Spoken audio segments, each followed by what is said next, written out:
लहानापासून मोठ्यापर्यंत प्रत्येकजण संगणक, इंटरनेट अशाच साधनांचा वापर मनोरंजन आणि ज्ञान संवर्धनासाठी करतात। मात्र अशा आधुनिकीकरणाच्या वातावरणात भारतीय संस्कृती आणि तिचे संस्कार जिवंत राहावेत म्हणून वारकरी बाल सुसंस्कार शिबिरातून 100हून अधिक बालकांवर व्रतबंधनाचे संस्कार करून एका खेडेगावात सुरू असलेले हे शिबिर एक सुसंस्कारित पिढी घडवण्याच्या दृष्टीने वाटचाल करीत आहे। पहाटे 4 वाजता उठल्यापासून रात्री 9 वाजेपर्यंत सतत सुरू असलेल्या संस्काराच्या बीजारोपणामुळे नक्कीच शिबिरात आलेले हे बालशिष्य भविष्यात चांगले नागरिक म्हणून उदयास येतील अशी अपेक्षा आहे। श्री संत फुटाणी महाराज संस्थान येथे मागील 8 दिवसांपासून शिबिर घेतले जात आहे। 8 ते 16 वयोमर्यादेच्या बालकांवर चांगले संस्कार व्हावे, वारकरी संप्रदायातील संत साहित्याची ओळख व्हावी या हेतूने संत फुटाणी महाराज मंदिर संस्थानात सुरू असलेल्या शिबिरात सावनेर तालुक्यातील 100हून अधिक बालके श्री संत फुटाणी महाराज येथील वारकरी बाल सुसंस्कार शिबिरात सहभागी झाले आहेत।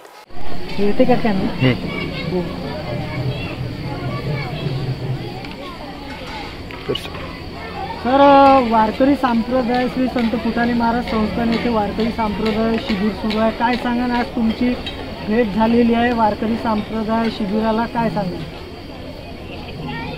खरं तर मी आज नागपूर भंडारा या प्रवासामध्ये होतो, तर खासपर घेण्यामध्ये आले असताना मला माझे मित्र चंद्रशेखर यांनी सांगितलं की आज या कोटा इथे सुसंस्कार शिबिर चालू आहे, त्या ठिकाणी तुम्ही या अशी आमची इच्छा आहे। आणि खरंच प्रवासामध्ये असताना अशा पद्धतीचा एखादा कार्यक्रम करणं कठीण होतं, परंतु योगायोगाशिवाय कुठल्या गोष्टी घडत नसतात, त्याप्रमाणे आज माऊली कृपेने आज मला इकडे येता आल्याचा अतिशय विलक्षण असा आनंद झाला की या सगळ्या आधुनिक भारतामध्ये जे काही नवीन नवीन प्रयोग पाश्चिमात्य देशातून येऊ लागलेत आणि त्यामध्ये पालक आणि पाल्य हे सगळ्यांचीच फसगत होती।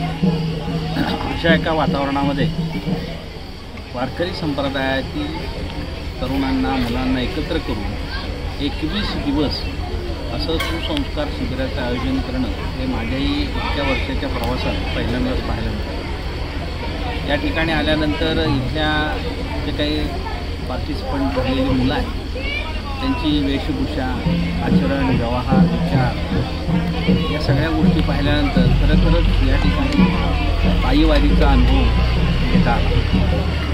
अशा पद्धतीचं हे काम संत फुटाणी महाराज यांच्या चॅरिटेबल ट्रस्टच्या माध्यमातून होत आहे की खरंच अतिशय अभिमानास्पद, उल्लेखनीय आणि कौतुकास्पद बाब।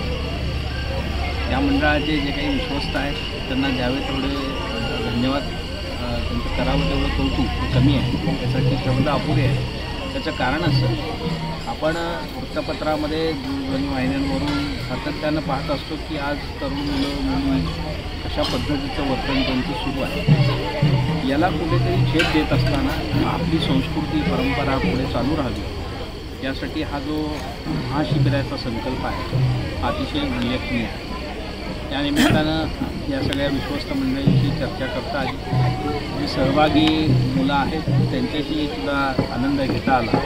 या सगळ्यानंतर पुन्हा महाप्रसादाचा सुद्धा आस्वाद घेता आला। एकूणच हा सगळा प्रवास किंवा हा सगळा एकूण इथला सहभाग हा एकदा पंढरपूरला पायीवारी निघाल्यासारखा मिळाला, त्याचा मला आनंद वाटतो। सर, इथे येऊन तुम्हाला मुलांना मार्गदर्शन केलं, मुलांकडून तुम्ही प्रश्न निर्माण करून घेतले किंवा त्यांना प्रश्नाचं उत्तर द्यायला लावलं, त्याबद्दल तुमचं काय? सामान्यतः अशा काही कार्यक्रमांमध्ये मी ज्यावेळी जातो त्यावेळी शाळेची मुलं असतात आणि शाळेचे समारंभ, बक्षीस समारंभ वगैरे अशा कार्यक्रमांना जात असतो, तर साधारण मुलांची किलकिलाट चालू असते। मग आपण जे बोलतो ते त्यांना खरंच आत्मसात होतं काय त्याचं परीक्षण करणं आता खरं गरज असते। परंतु या ठिकाणी मला तसं काही त्या उद्देशाने मी हे केलं नाही हा प्रयोग। मी सातत्याने असे प्रयोग करत असतो की आपण जे बोलतो आहोत ते मुलं नीट आत्मसात करतायत का, त्यांना समजत आहेत का। तर या ठिकाणी मला विशेष कौतुक वाटलं की अतिशय छोटा वारकरी आपला पुन्हा मंचावरती आला आणि मी जे काही यशस्वी होण्यासाठी त्याला 4 मंत्र सगळ्यांना सांगितले, ते मंत्र त्यांना अगदी सुस्पष्टपणे कुठेही न अडकळता म्हणून दाखवले। खऱ्या अर्थानं ही मुलं या शिबिरात सहभागी झाली हेच आपण आपल्याला सांगावं लागेल।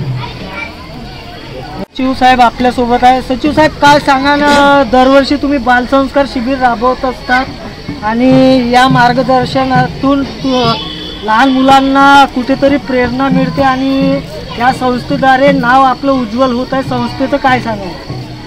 श्री संत फुटाणे महाराज संस्थान हे श्री संत फुटाणे महाराज यांच्या या सानिध्याने पावन झालेलं संस्थान आहे.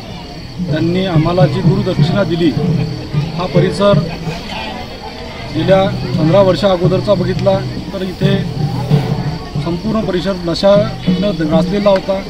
हा परिसर स्वच्छ करण्याचं काम श्री संत फुटाणे महाराज संस्थान यांनी केलेलं आहे. त्यांच्या सानिध्यात आम्ही वावरलो आणि भविष्यात चांगली पिढी निर्माण व्हावी, भविष्यात सुसंस्कृत बालकं ही मोठी पिढी समाजाला चांगला आकार निर्माण व्हावा, याकरिता त्यांनी आम्हाला जी गुरुदक्षिणा दिली त्याच माध्यमातून आम्ही हे बालसंस्काराचे धडे त्या मुलांना इथे बालसंस्कार शिबिर राबवून 20 दिवस 25 दिवस आम्ही त्यांना मुक्कामी ठेवतो व त्यांना त्या गुरुजनच्या माध्यमातून वारकरी संप्रदायाचे शिक्षण इथे देत असतो. त्यांना सकाळचा उठल्यापासून प्रातस्मरणापासून ते सायंकाळी झोपण्यापर्यंतचे श्लोक, गीता पाठांतर, हरिपाठ पाठांतर, पसायदान या सर्व माध्यमातून योगासनाच्या द्वारे त्यांची प्रकृती चांगली राहावी या उद्देशाने पतंजली योग पीठाच्या मार्फत योगासनं जे व्यायाम शिकवतो इथे, या सर्व माध्यमातून हे सर्व समाजात चांगली प्रतिष्ठा निर्माण व्हावी, मुलांचं आचरण चांगलं व्हावं, या समाजाला या देशाला चांगली सुसंस्कृत मुलं मिळावी, हाच एकमेव उद्देश श्री संत फुटाणे महाराज संस्थांचा आहे. व आम्हाला हेच एक साध्य करायचं आहे की मुलं कुठेतरी समाजाच्या प्रती काहीतरी देणं असते, त्या उद्देशाने या मुलांनी या समाजाला घडविणे, या समाजातील चांगल्या प्रवृत्तीला वाढविणे व समाज सुसंस्कृत करून देशाला घडविणे हेच आमचा एक उद्देश आहे, हीच आमची संकल्पना आहे. महाराष्ट्र टीव्ही 24 साठी वैभव काकडे, खापरखेडा.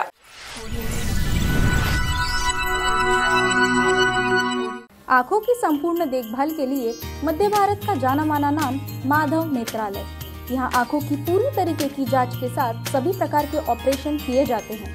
मोतिया बिंदु, काज बिंदु, रेटिना, साथ ही कॉर्निया के उपचार भी होते हैं. तिरछेपन और युवाओं में चश्मा हटाने का ऑपरेशन भी आधुनिक लेजर तरीके से होता है. आंखों की सभी समस्याओं व अधिक जानकारी के लिए संपर्क करें. माधव नेत्रालय, साई मंदिर के पास, Gajanan Nagar T point, Ajni, Nagpur. Dial करें 6785200 या Madhav Netralaya premium centre, Vasudev Nagar metro station के पास, Hingna T point, Nagpur. Dial करें 3502300.